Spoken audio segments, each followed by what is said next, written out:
check whether we are live. Start.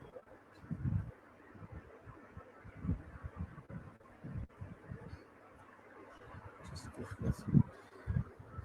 Just give me a second.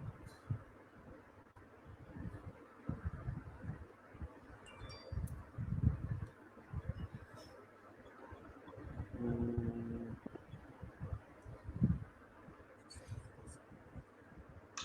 So Yeah. I think we are live. So shall we wait for some time so that the audience comes in because we have just Yeah, started the that's live. all right. Yeah. That's all right. Just We can just wait. for just for a minute. Just Yeah, for a minute. So, yeah.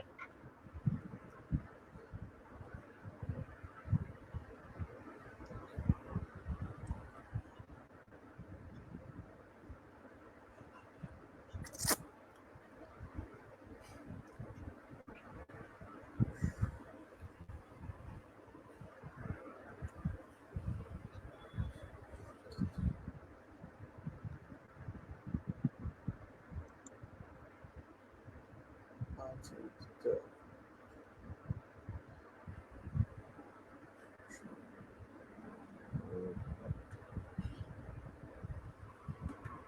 is there anyone watching us live? I don't know. Uh,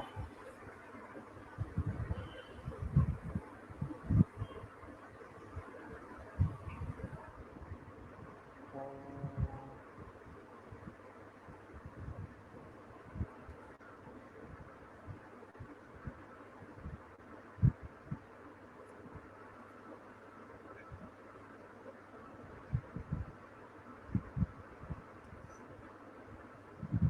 yes,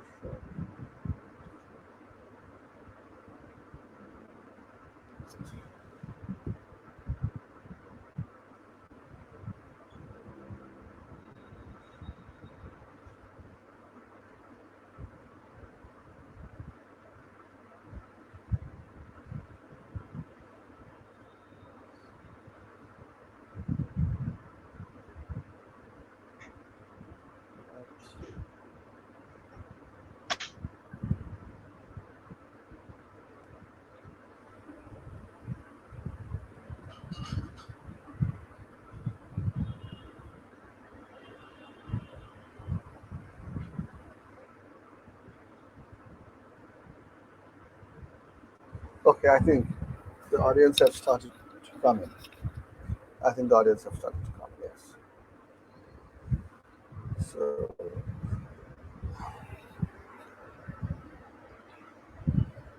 so just let. So I would like to ask the audience that if I am clearly audible or not. Sir, am I audible to you? Yeah, you're very much audible to me. Yeah. Okay, sir. Okay, sir. Okay, sir. Okay, sir.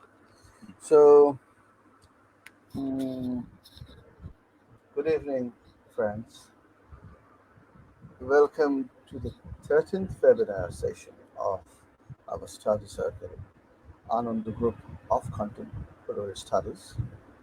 This study circle is named after my late father, who was also professor at University University. So it is a pleasure and honor to have with us Professor Brahma Prakash Singh of JNU from the Department of Arts and Aesthetics.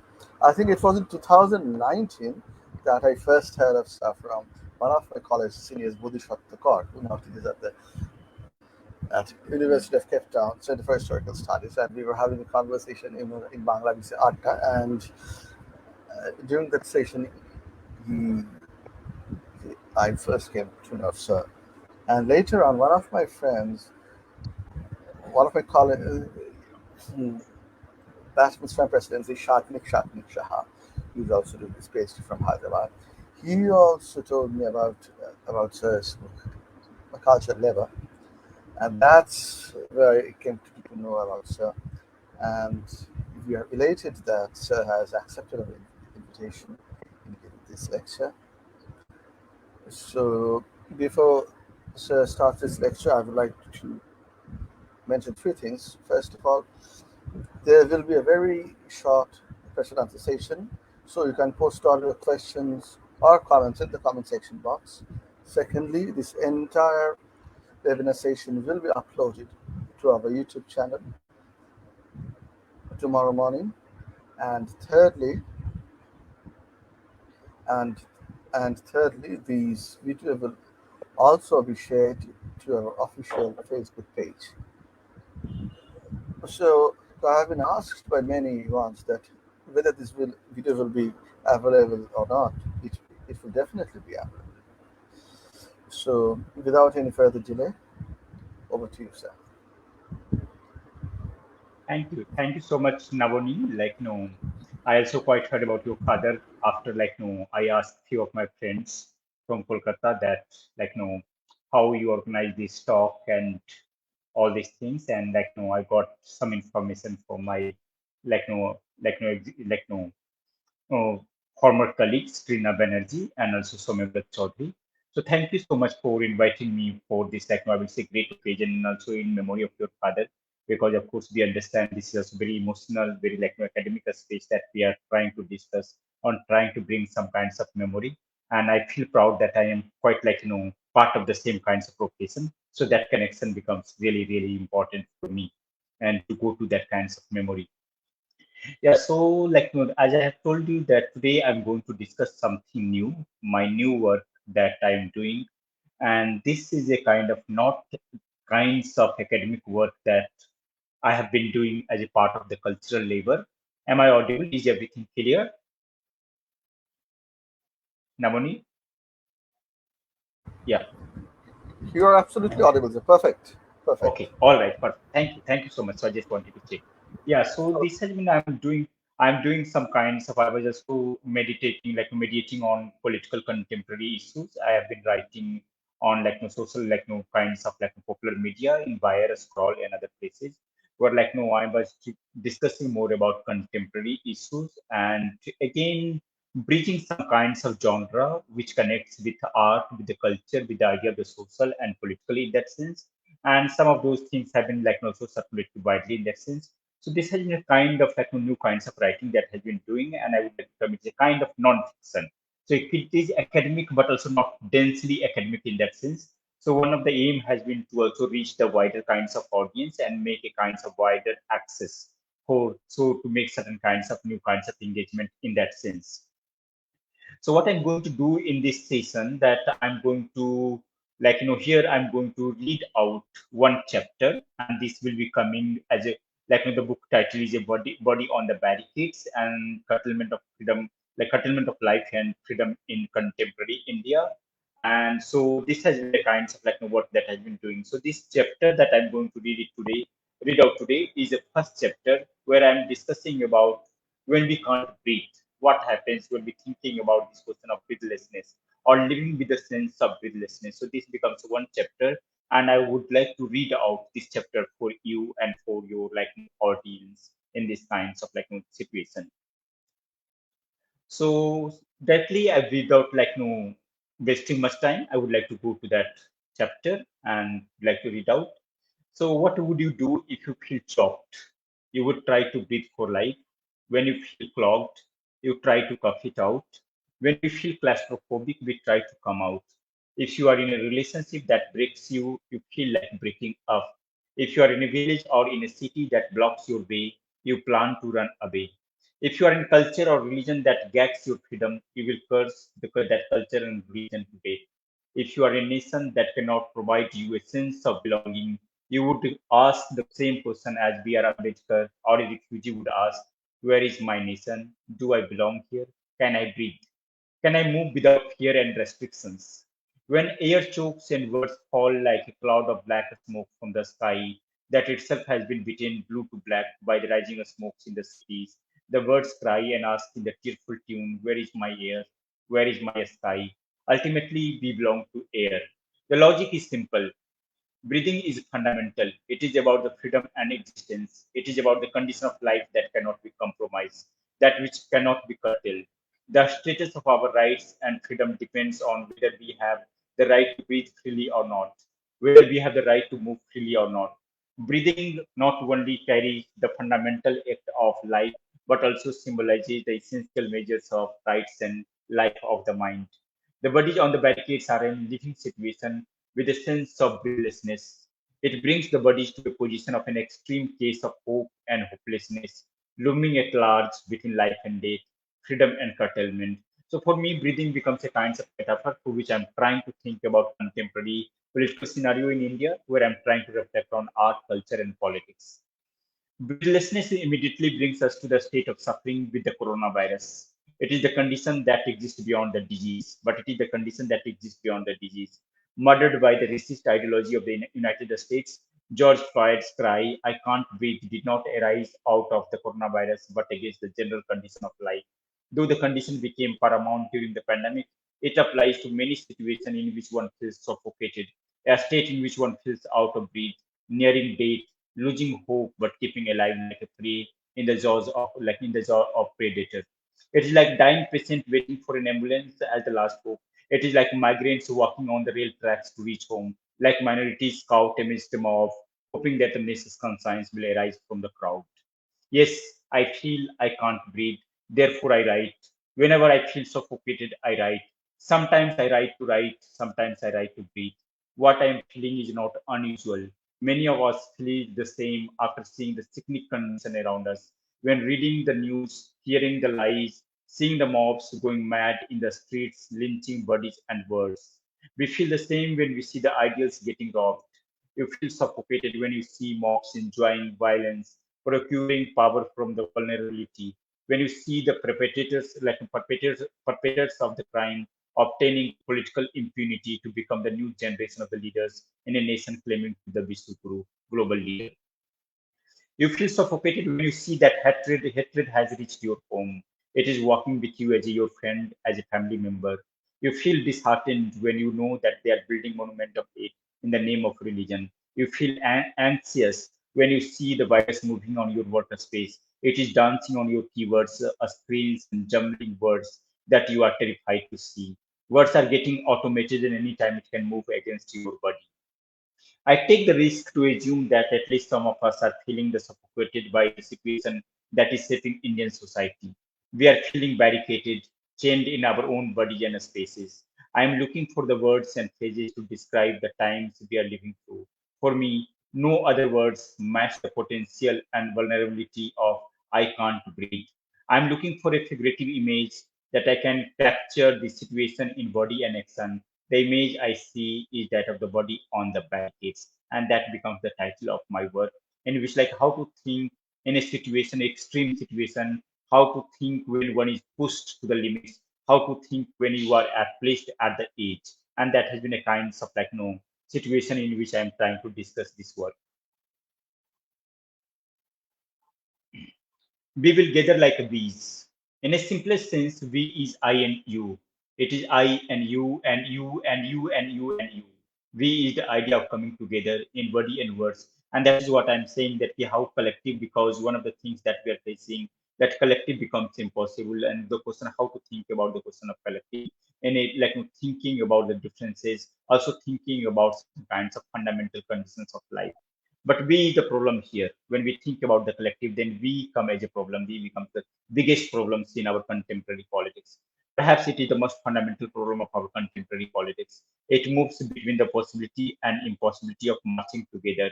It presents the challenge of coming together.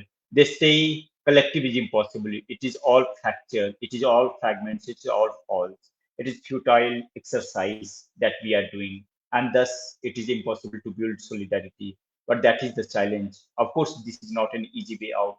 One has to be suspicious of we when one speaks on your behalf, but we also reminds us of our shared humanity, our commonality, and our deep emotion that connect us, our emotions that connect our emotional universe despite all fractures and holes. Author and activist Bell Hooks writes, for across all differences of race, gender, class, sexuality, religion, was a shared realm of emotional feeling. She says that our yearning for peace and justice might serve as a uniting force. She says that the longing of our hearts is tied to the quest for freedom, and thus we have to come together. Collective is an urge. So what I'm trying to say that how collective becomes an urge. So collective is an urge. It is a necessity that we cannot escape, and therefore the importance of collective becomes truly, truly important. The shared space and feeling of breathlessness and yearning can offer the possibility of common ground where all these differences might meet and engage one another. In the loss of ideas and intuition, the we becomes our last hope, a witness of our last struggle. It is the principled position on which one asks for solidarity. It is the positive feeling in which Ambedkar asked for matri, fraternity. Fraternity here is not a feeling of brotherhood, but feeling of a fellowship, name of collective name of collective caring that cuts across gender, caste, and race. Solidarity and fraternity are carried through cooperation, collective action, and mutual aids. Collective is not a cold like ice, it flows like water.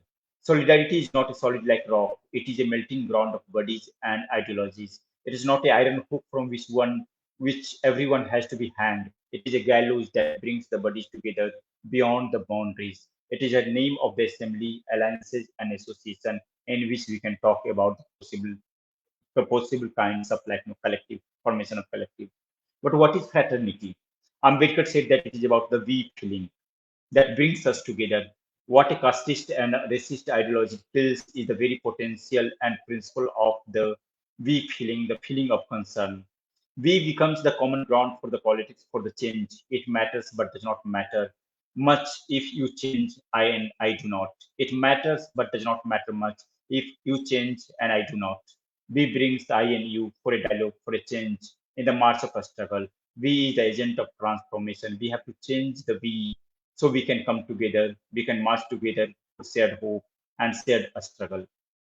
We is not based on this, like the we that I'm talking about is not based on sense of privilege and valorization, but a sense of vulnerability and longing. It carries the indefinability of plurality that cannot be named. Its sovereign power uses like its sovereign power uses the idea of the we. So the poets, writers, victims, such as in the case of Black Lives Matter protest, I use we in the sense of I becoming you in love, in separation, in differences, and in a shared sense of vulnerability. So it is like being together while apart. It is like a summon, like a summon figure, summon embodying hills and forest and presenting a case of ecological destruction against humans. This can only become possible if we come together. We come to the extreme condition of humanitarian thinking. We gather when we think from the points of barricades, from zones of confinement, from what the philosopher Judith Butler would term as the moments of mourning and grievability. We gather like bees around the flowers of life for the fragrance, fertilization, diversification, and the values that carry our life in us.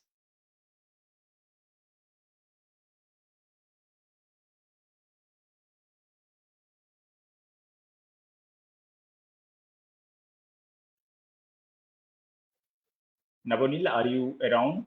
Because I think there is some disconnection that has happened between.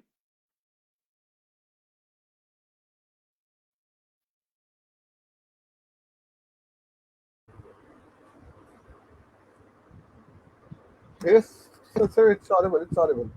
I'm here. It's audible. Okay, okay, okay. All Oh, right. Yeah, it's fine. It's fine. It's yeah, fine, sir. yeah. Fine. Yes, I feel like I can't breathe. I'm not George Floyd. My situation is not of Eric Garner, Manuel Ellis, Elijah McClain, the black men killed by the white ideology of the United States, or the Dalits and Muslims lynched by the Brahminical body politics of the Indian state. I'm also not unnamed others who breathing their last bleeding. I can't breathe. I come from a low caste, but my situation is not of the outcast of the Indian caste society, whose whispers slowly sink into the sewage tank and the trembling of their body does not find articulable words. Their unheard cries fail to find a speeches. Their broken bodies fail to assemble to make their appearance in public protest. They die in sewage without saying, I can't breathe. But who has heard them? The sense is there, the tremor is there, but what is to be done when the collective conscience is dead? In this situation, we need to find the answer to when we can't breathe, what to do when we can't breathe. It is good that people from various sections of society have expressed their frustration in the language of I can't breathe. Carnatic musician and writer T.M. Krishna evokes the same when he says that darkness suffocates him. He asks and answers. He feels the suffocation. And he says, he writes, Can darkness suffocates? It can block your sight, but can it stop you from breathing? Believe me, it can. The violence in thought, word, and action around me every day, every moment, an endless supply choking me, like if my head was trapped in a plastic carry bag, a bag carrying message of hate. So while there is a no denial of the underlying differences and fractures, we can't breathe still hints at a collective vulnerability. If the slogan captures George Floyd's collapse, it can also capture the softness of breath that suffocates Indian sanitation workers. While it symbolizes the suffocating lives of women in Indian households, it also brings our attention to the ritualized sphere of social life or the communalized aspects of the political life. It indirectly tells us, let us get out, we can't breathe, hinting towards a collective care and responsibility. We can't breathe symbolizes the state of the prison we are in. But then, in the case of this prison, in the case of the prison, there is a more equality. Of course, one is not talking about the communities that fill the prisons in India or the United States. They are like Adivasis, Muslim, or blacks. One is talking about prison in an ideal sense. Then there is a more equality in prison as the space of control reduces all the necessities to a bare minimum level. In this case, Gandhi and Father Astan Swami find prison life to be a great leveler. The precarity brings them to the most humanitarian level. Swami writes, Sastan Swami writes, inside the daunting prison gates, all belongings were taken away, but for the bare essential, you come first, I comes after. We is the air one breathes. As fragments, fragrance, the air, and potential, we locate ourselves in this moment. Breathing is a fundamental condition of our sharing. Therefore, I can't breathe is not a problem of I, it is a problem of we that we can talk about. We are the buddies on the barricades in all possible situations. One is just spreading like a spiders, others have enclosed themselves as snails. The curtailment that we are witnessing is not entirely new. Suffocation has not come with the COVID-19. Lynching is not a new play that has come with a new regime. It has been in the power domain for a long time. We know that it's the political, the regime control that we are talking is a political in nature. It is a societal. It is a suicidal. It has been coming from the successive generation as a part of ritualized power and patriarchy. Hindi poet Ramasankar Vidrohi finds its root in the Hindu myth, and he writes, and I translated his poem. The first case of lynching of women in history was conducted by his son at the behest of his father. Jamdagni asked his son Parsuram that I asked you to kill your mother, and Parsuram killed his mother. In the myth that becomes model of Brahminism, Parsuram killed his own mother by severing her head with an axe to set an example that women has no right to express her desire. And curtailment continued in the name of religion, in the name of culture, in the name of nation, honor, and dignity. Some of us were in denial of this curtailment because it had not come to us. Some of you are still in denial because of your privileges, or because you are beneficiary of that act. But it was there in the Dalit Basti, in India, it was there in the Adivasi Bastar, it was there in the Kashmir Valley, it was marching on the hills of the northeast states. The notification was always there for the denotified communities considered to be the born criminals in India. It was there in the life of groups and communities where your social always regarded them as the antisocial. It was there for women, it was in every household. When refugees were out of home, when the nation states were piling their bodies on the boats, we were enjoying the citizens' impunity. We did not notice it because it did not affect us. Therefore, when we cry, nobody comes to console us. You feel fascism when it comes to you, but you were on denial when they were facing the indignity in everyday life. The right to human existence were denied. Why do you expect that they will come with you in your solidarity, in your collective? When we talk about barricades, they ask, was it not there? When we talk about the silence, they say, was it not there? When we curse the rising culture of curtailment, they say, when was it not there? When we talk about freedom, they say, when we were free? The situation has gotten worse. It is the excess that we can see now. What is so new? The alarming situation was already there for the lowest rung of the caste society. It is there. Ambedkar underlined the symptoms in his writing provocatively by saying how Hindus have called the air all over and everybody is infected. We cannot reclaim politics when cultural reflexes are infected. You cannot reclaim history when memories are purged. We cannot claim the body when the gauge is infected. You cannot deliberate on freedom of expression when others remain enslaved. Society must think of the we from the points of suspectability, otherwise, the we will remain a suspect. So, what is the we that we are talking about? You are looking for a dialogue, you come to the limit, to the edge. As we all are pushed to the limit, there is a possibility that we can have a dialogue from the edge, from the limits. Let us think from the barricades, let us start from the brink, let us think from the edge, let us think from the end, let us think from the points of confinement. Breathing presents like no, so breathing now I'm like no proposing that how we can think about breathing with the end. So breathlessness presents the situation of breathing in the extreme in severity at a bare minimum level, in the shortage of air. It is breathing in despair. It is a thinking viscerally. It is the exasperating love for life. It is a call to freedom even in the condition of death. Breathing is the only thing one can think of at that moment. It is not breathing with the om, but breathing with the end.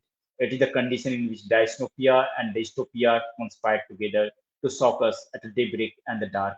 We all breathe, but do not think about it unless it is under siege, unless we feel the shortage of air. We cannot think of living without breathing. It is a fundamental to life. Once it stops, we cease to exist as a living being.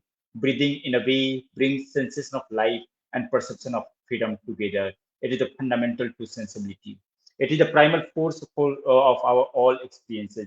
Breathing is not just about yawning, coughing, and sneezing. It is also about the apparatus for speech, laughter, and language that makes freedom of expression possible.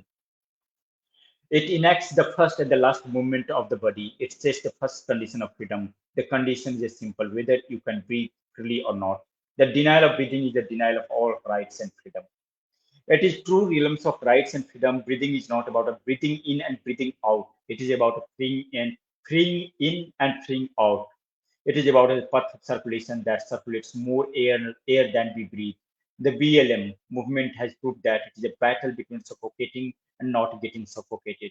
In the precise moment of breathlessness, breathing comes as a force. Mimetic in its movement and visceral in its presence, it moves like a Japanese Buto actor performing the Ankukobuya, the dance of the darkness. At this moment of inability of breathe, one breathes with the full guts, with gravitational force. One breathes as the world breathes. One breathes as though it will be their last breath.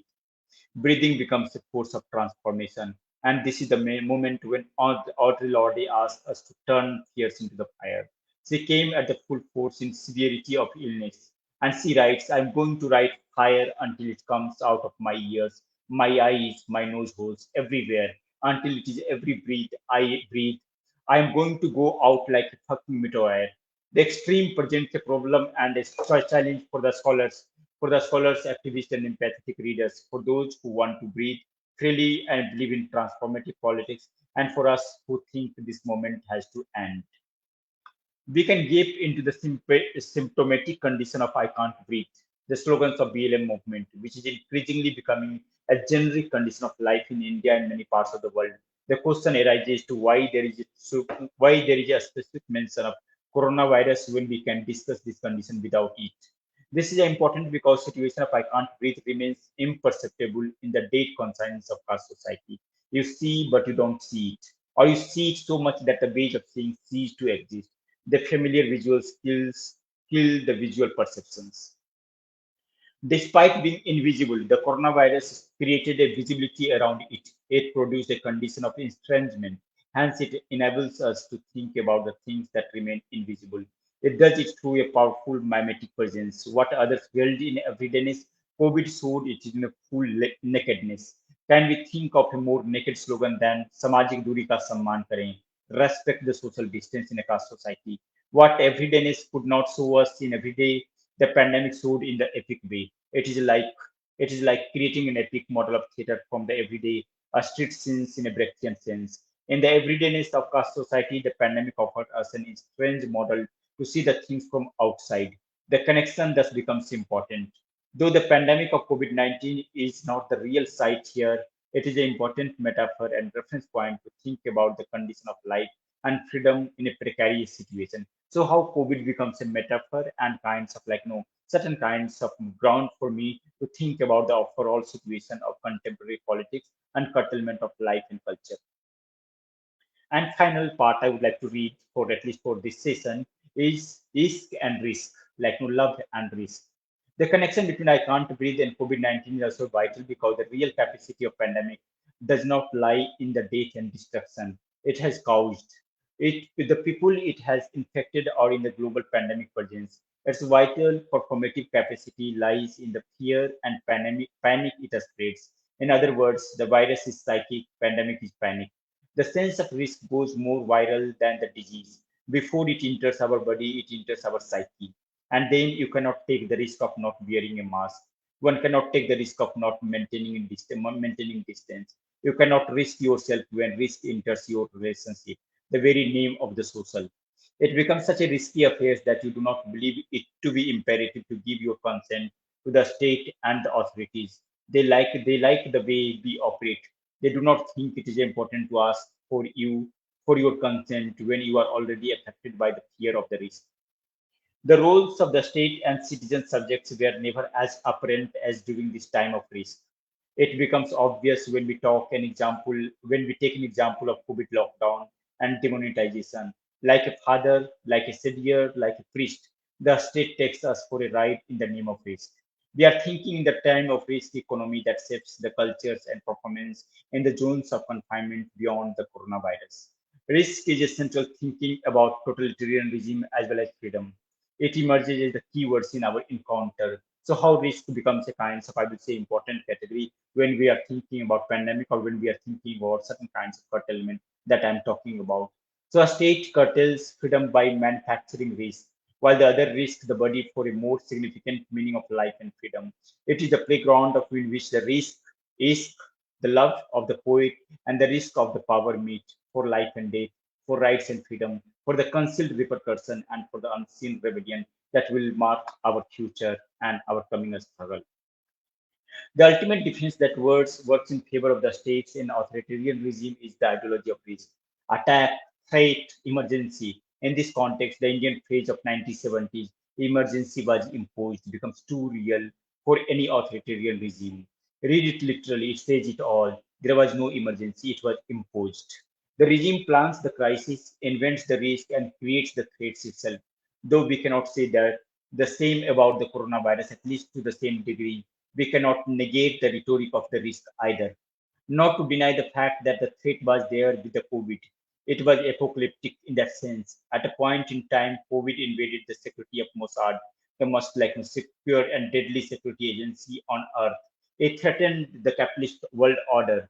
However, and so there was a whole argument that how pandemic is going to creating a crisis for capitalism, for certain kinds of neoliberal economy. However, what we have seen ultimately that however the market capitalism soon contained the ideology of the virus in its favor through the risk, through the ideology of the risk.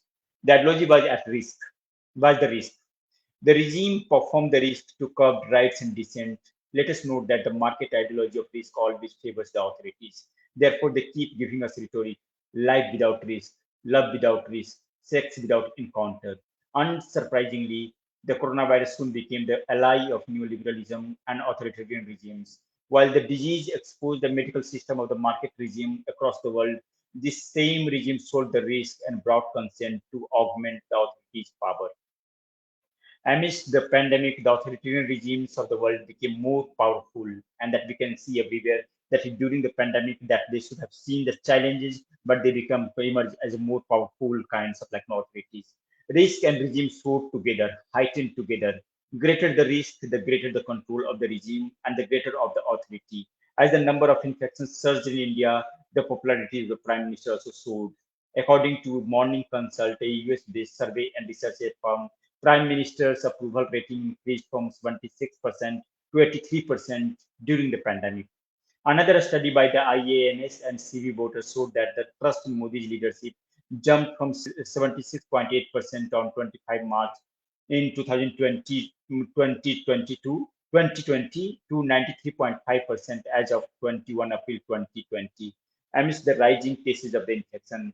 He is said to have become more powerful than he was ever before. With a bleached beard and saintly dress, The Prime Minister elevated his gesture from a mundane leader to an extraterrestrial figure who did not believe in interfering in the day-to-day affairs of the poor health system, but maintaining a special communication with the coronavirus. And all this was happening in the kinds of ideology of the risk. At the height of humanitarian crisis, he performed the slogan, "Turn crisis into opportunity." The slogan symbolizes the master catchphrase of the neoliberal ideology of risk. In this political maneuvering, COVID becomes the sites of the unraveling of the problem when we can't breathe. Next part, which I would like to briefly read out, is symptoms and suspensions.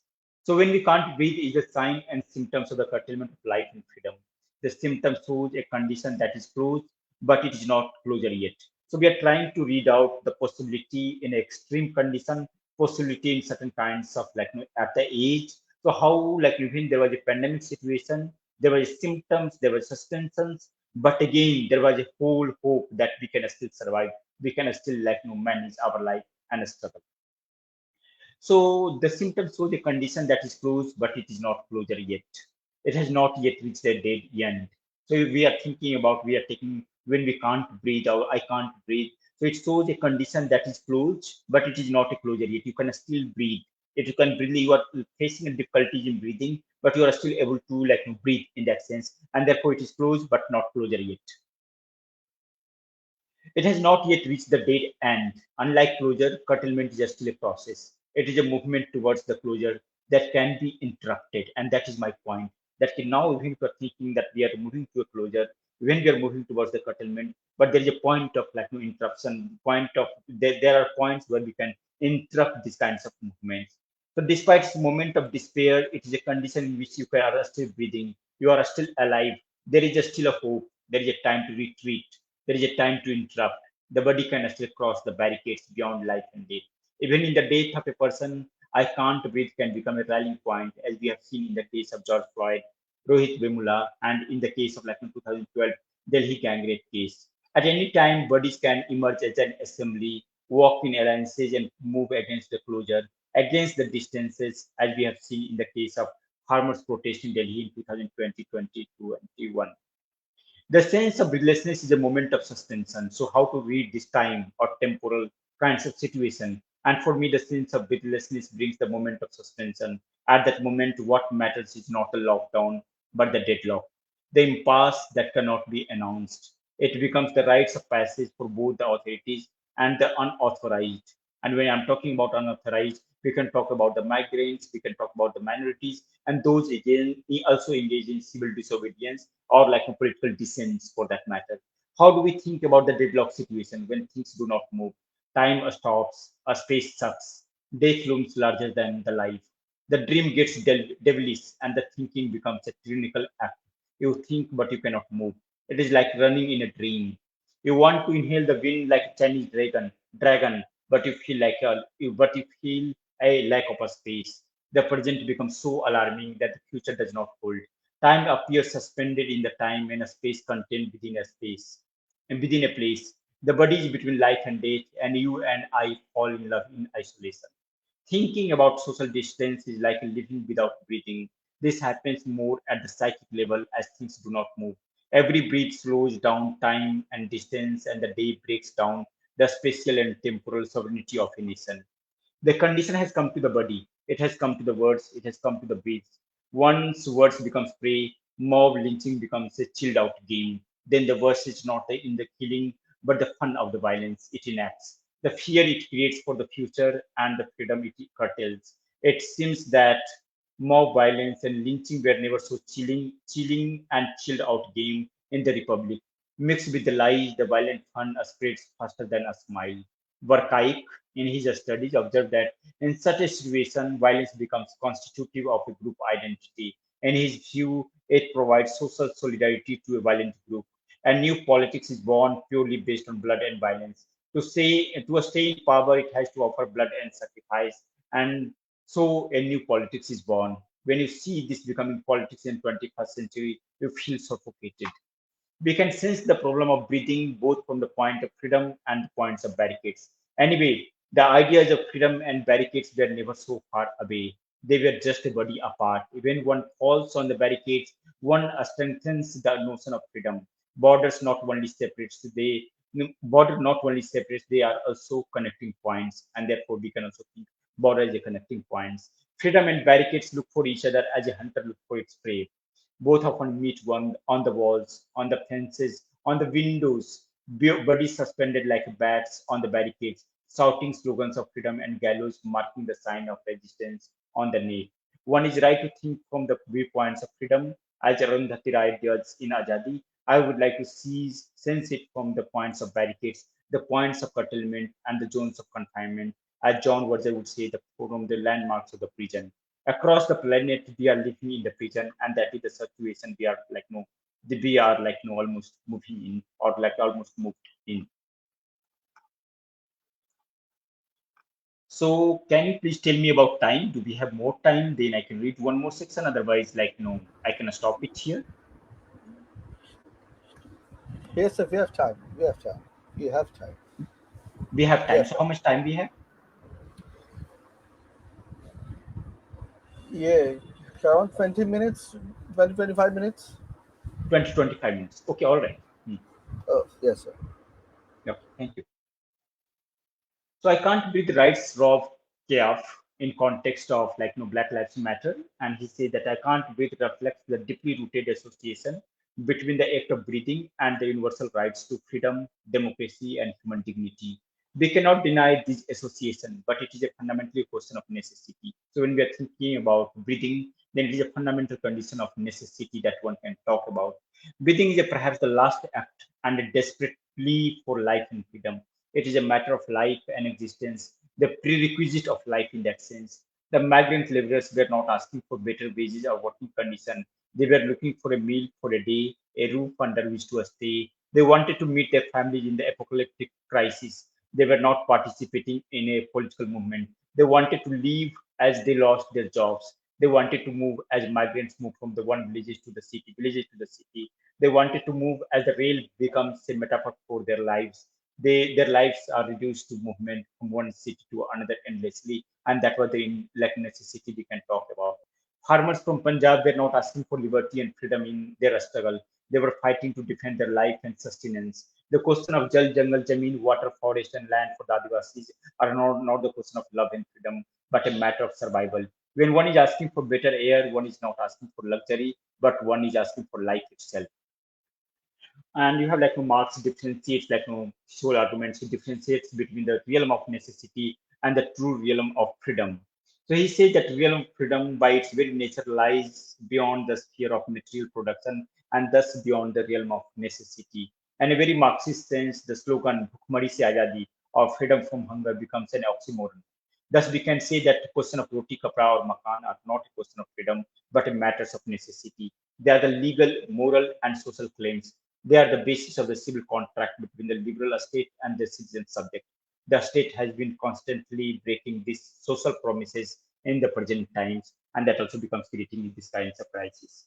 But there comes a point when the realm of necessity and the realm of freedom come together. It happens in two moments, at least for me. When rights or the realm of necessity acquires an intrinsic value and freedom becomes a question of life and liberty. For women and migrants, it may start with a walk, but when a walk becomes a political statement against the imposition of the lockdown, then what was the realm of necessity enters into the realm of freedom. And that is the way we can also read the movement of the migrant workers. They must be like, no, it was a necessity. They just wanted to go home. But the point came where it can also like a condition under this whole idea of the freedom that whether they have freedom to go home or not, or whether they have freedom to work or not. In this light, it would be antithetical to reduce the work of the migrant laborers to the realm of necessity, because also it is a realm of freedom. They also walk with a larger sense of freedom and movement. It reminds me of Maya Rao's performance walk at the outset of Delhi rape case of 2012, and that goes like this: not 10, not 11, 12, midnight, raat ke 12 baje, midnight, I want to walk. Raw work collapses the boundaries between the realm of necessity and true realm of freedom. In this case, walking does not remain necessity. It becomes an act of resistance. It becomes an allegory for freedom. It does not remain a matter of breathing, but breathing as a freedom itself. Gut, grits, and life. Every day you hope for better. Every day you see a new low. a new sense of anxiety, a bolstered sense of curtailment. Every day you feel squeezed and narrowed down in your own body and geography. Two young women who were fighting to open the lock of their locked up. One who advocated the hate buzz out of the streets, and many who supported the peace during the anti-CA NRC protest were booked for the riot. The riots have come to the point of defense. Instead of demands, you are asked to save whatever you can save. Institution, constitution, university, open spaces, land, graves, dignified death, including mourning, and how you are going to provide the last mourning to your own family members, and that is also getting curtailed. But amidst this hopelessness, the condition of when I can't breathe does not articulate the resistance openly, such as greed to live, and that also shows the greed to live, the guts to fight, and laugh in the face of the dictator. When one says, I can't breathe, then what remains inflammable, like inapplicable, are the prefixes and suffixes that fully suffice these sentences. One who utters it always addresses it so to somebody. So you are not only saying you can't breathe, you indirectly saying somebody, please get me out of here. I can't breathe. I can't breathe in this house. I can't breathe in your city, in your village, in your spaces, and I can't breathe in your universities. You want to say that your theories are constraining, your knowledge is suffocating. Please get me out from here. In such a situation, they make both plea and resistance. A plea because they are vulnerable, and resistance because they carries injustices. The three words I can't breathe or we can't breathe are unparalleled in their evocation. It is rare to find such words that can match the location of operation as they do. The yelling sound echoes the chord, perhaps deeper than the nada, the nastak sound that we see in Bhakti and Sufi. It brings anger and compassion together, empathy and mobilization together. I can't breathe of my biological body, moves to the ideological body, and becomes the allegory of life and freedom. The slogan, in Ved Okri's words, hints at the apocalypse of human values. It brings two questions together, what it means to be human and what it means to be inhuman. It is the outcry of the human being in one of its barest conditions. Okri says, I can't breathe goes beyond saying that you are depriving me of freedom, of humanity, of respect.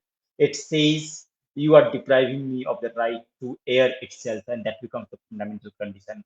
Perhaps the fundamentals of the human condition cannot go deeper than this location, this slogan, I can't breathe.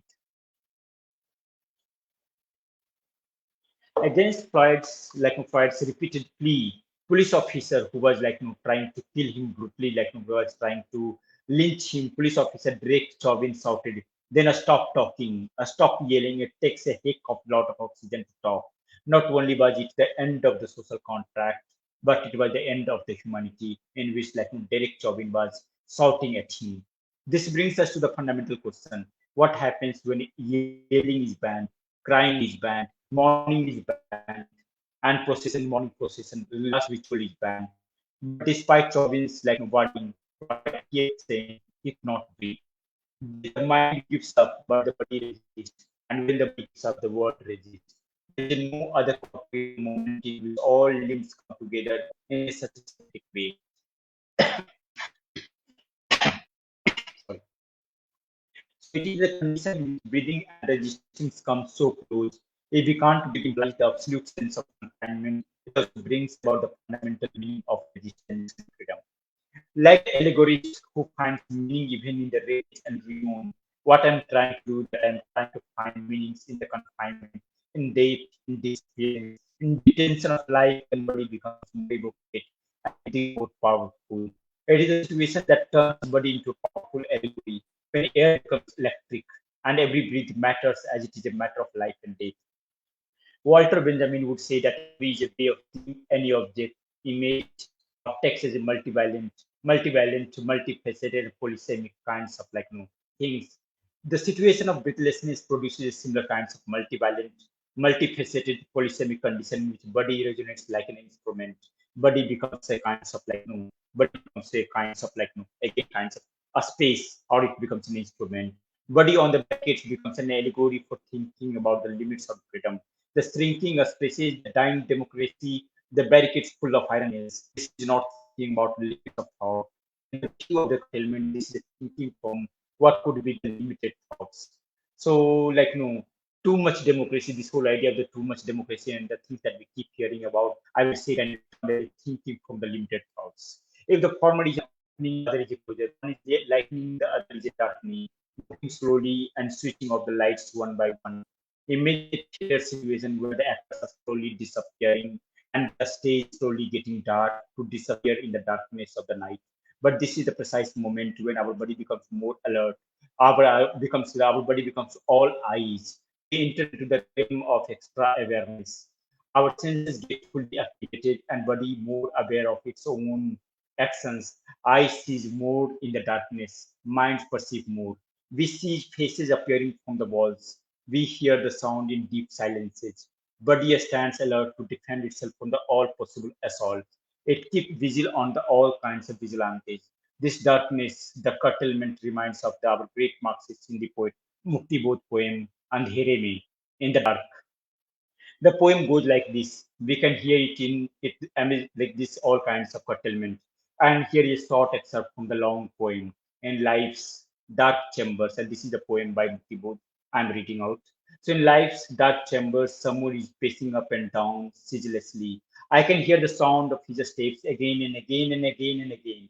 I can't see him, cannot see him, but he goes on wandering. Someone arrested in an enchanted cave, someone unstoppable asserts his existence, like the echo of deep, mysterious darkness resounding nearby behind the walls, and the beating of my heart asks, "Who is he?" That I can't hear. That I can hear, but I cannot see. The buggling plaster suddenly falls from the wall, sand full of the lime cracks, flax sleep. A big face emerges of its own accord. A silhouette appears on the wall. Pointed nose, magnificent brow, firm chin, an unknown, unfamiliar shape. Who is he that I can see but I cannot know? Manu? And that is the end of the poem. So it is in this appearance and awareness. So how in the dark we become more aware, how in the dark we become more alert, we become more vigilant of like in the situation. So it is in this appearance, awareness, alertness, it is like in the center of curtailment. In the dark, we are looking for a hope. It is in this hearing and disappearing, we are charting our struggle. We will arise from this point of what way I can say we can't breathe or I can't breathe. So thank you so much for again for giving me this opportunity. And this was like no kinds of project. This is a kinds of chapter that is coming from like no, from like my forthcoming book. The book is called Body on the Barricades, and the book will be coming in like maybe next 2 3 months. But this is the one chapter I have read for you, and hope you liked it. And if you have some questions, then please feel free to out. Thank you so much again.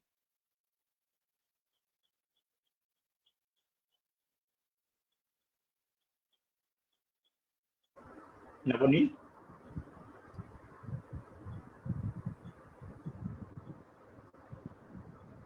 Yeah. Right. Uh, okay, thank you so much for this beautiful presentation on Body on the Barricades. And now I would like to invite our viewers to post questions or comments if they have any such. And we are, and Sarah is eagerly waiting for your questions or your comments. If you have any questions, please do post in our comment section box. Post your questions or comments in the comment section box because we don't have that much time. You need to have a very just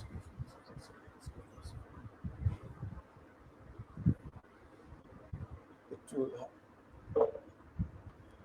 okay. And I just Shadnik, wanted to say, yeah, I just Shadnik, wanted to say that, sorry, just wanted to say that this translation was done by like a bad, and so I should have credited it. So that's, yeah, sorry. okay. Shadnik Shah, it was my reactor from Westminster College who first told me of you and your work on cultural capital. He just says that such an incisive commentary. Looking forward to reading your works. So I would Thank like you, to thank you. ask. So I would like to ask Shagin that if Shagnik, if you have any questions for Sir on this paper body on the barricades, please go forward and present your question. Since we have a very since at least 5 minutes of time, so Sir can answer at least 2 or 3 questions, and we are eagerly looking forward to your questions or comments. So Navonil, And is there a way to see the audience, that how many audience are there, like whom, like I can see the names and things, or it is not possible? I think it is not possible, but Okay, all right. right, No issue. right now the current viewership, I think I need to check it again. No, that's all right. That's perfectly fine. No No, issue. okay.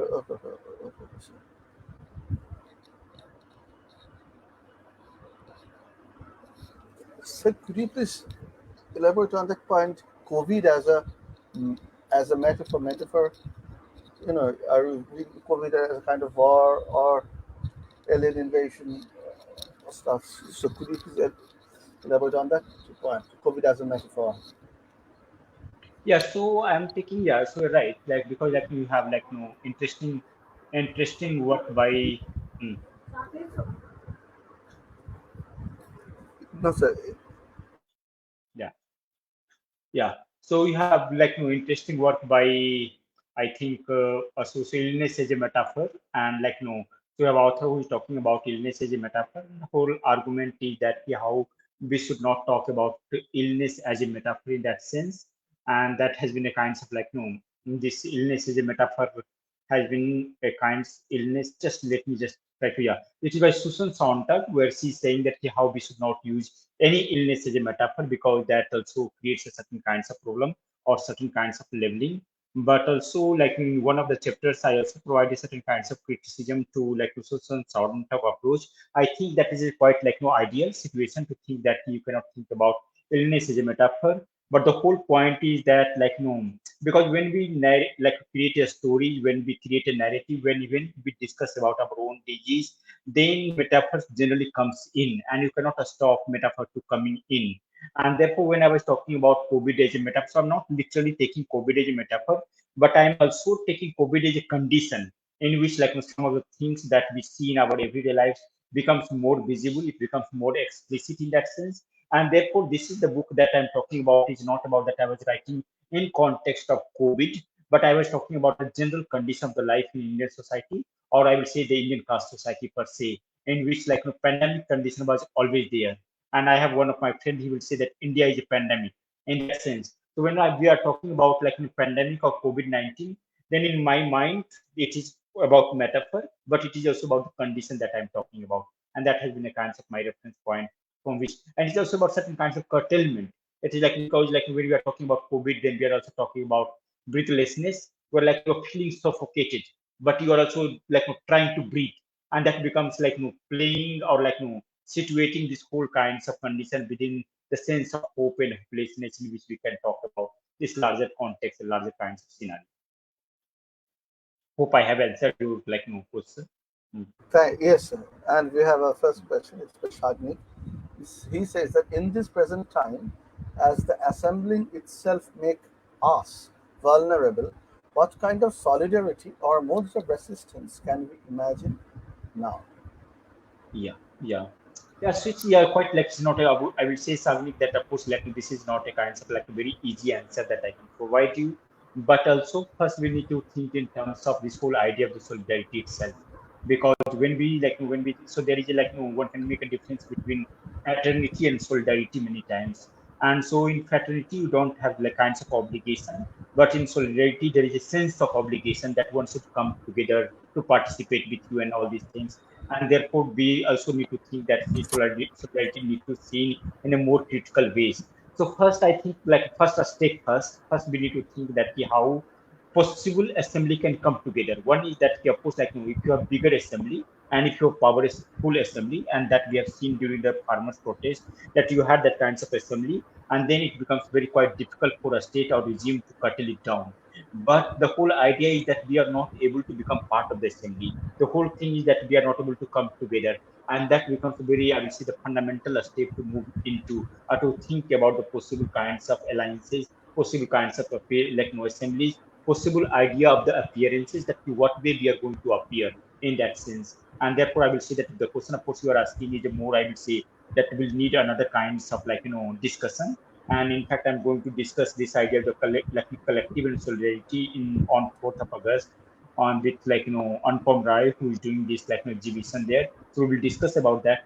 But yeah, I will say that it will need another kinds of hour to discuss about that, like how we think about this whole idea of the assembly. But I'm raising in this essay, at least I'm raising the very, very fundamental question that how we can come together. What is this idea of the we that we are talking about, and how, like, why others are not coming? Because like when we are talking about curtailment, then one can always say that what is new about you? That this is nothing new about me. That like our lives was always curtailed, our freedom was always curtailed, and then you never come to us, and therefore that becomes, unless we are not. But again, I also see that when we are getting pushed to the limit, when we are coming to the age, and that is what precisely happening with the society across, and then there is a possibility that these kinds of alliances can be proposed and these kinds of assembly can become possible. But yes, it is, I would say, very ideal situation in which I'm trying to, like, again bring certain kinds of mediation.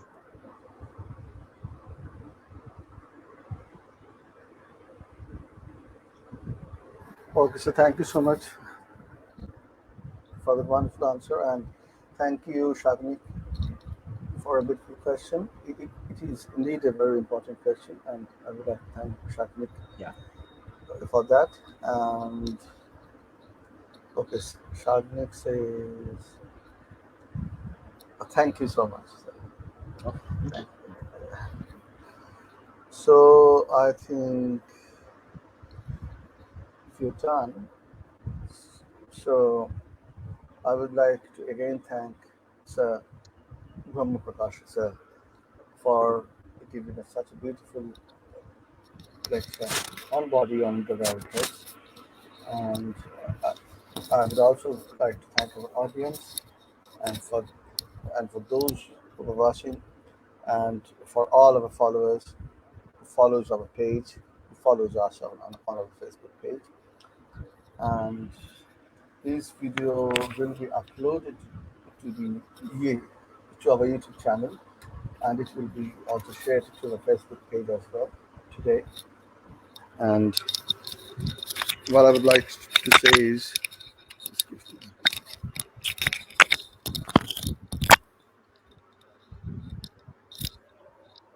what I would like to say is, if you have any suggestions or stuff like that, you can definitely post it on our Facebook page and let me know for any further improvement. And thank you so much again, sir, for delivering this lecture, for this beautiful Yeah, lecture. And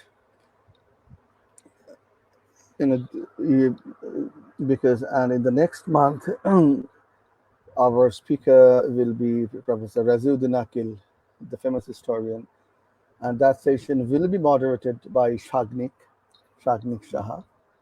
That session will be moderated by Shagnik, and it will be on the 5th of August.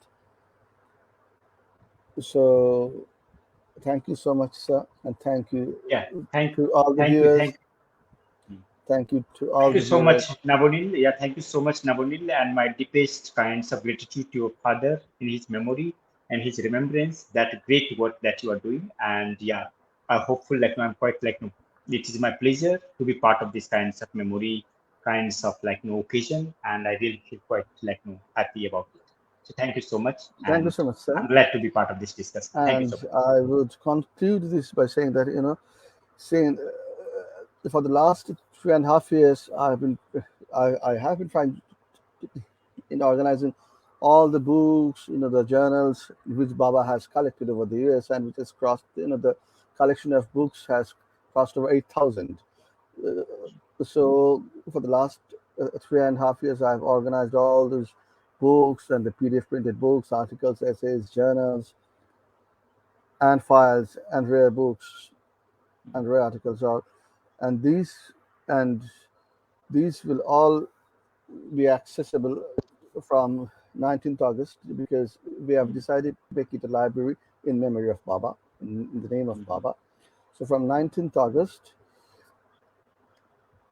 all these books or these PDF files, PDF printed books, or the journals can be accessed by anyone, particularly by the students and researchers. That's what Yeah, I'd that's like to great. say. That's great. Yeah, yeah. Thank Thank you, you. sir. Thank you, sir. Okay. Thank you. Okay. Yeah. Okay, Okay. sir. Okay. Okay. Okay. Have it. Yeah. Oh, Yeah. Bye. yeah.